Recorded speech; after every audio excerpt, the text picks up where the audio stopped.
తెలంగాణలోని అచ్చంపేట పరిధిలో ఒక ఇంటర్మీడియట్ విద్యార్థి ఎగ్జామ్లో ఎలా రాశాడంటే, దయచేసి నన్ను పాస్ చేయండి సార్, నేను చదివినవేవి రాలేదు, కాబట్టి మీరు నన్ను పాస్ చేయాలి, నాకు అమ్మా నాన్న లేరు, మీరే నా దేవుడు అని అందులో రాశాడు. పైగా టీచర్ కాళ్ళు అబ్బాయి మొక్కుతున్నట్లుగా ఒక బొమ్మ కూడా గీశాడు. ఈ ఫోటోలో చూడండి, క్లియర్గా ఉందో లేదో కానీ మొత్తానికి ఇలాంటి విద్యార్థులు ఈ విధంగా క్రియేటివిటీ వాడుతున్నారు తప్ప చదువులో లేదు. అయితే ఇలాంటి వ్యక్తిని ఒకవేళ పాస్ చేస్తే వాడు నెక్స్ట్ మళ్ళీ డిగ్రీలో కూడా అదే చేస్తాడు, లేదా ఇంజనీరింగ్కి వెళ్తాను అంటాడు, ఇంజనీరింగ్లో అదే చేస్తాడు.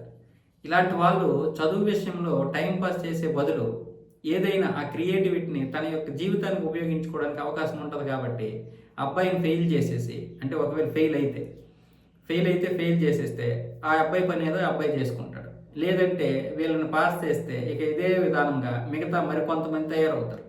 ఎందుకంటే ఈ న్యూస్ బయటికి రాకూడదు. ఇప్పుడు బయటకు వచ్చిన తర్వాత చాలామంది ఇలాగే చేస్తారు. ఆ అబ్బాయి పాస్ అయ్యాడు అనుకోండి, ఓకే మనం ఇలా చెయ్యొచ్చు అని చాలామందిలో ఈ కోరిక పడతాం.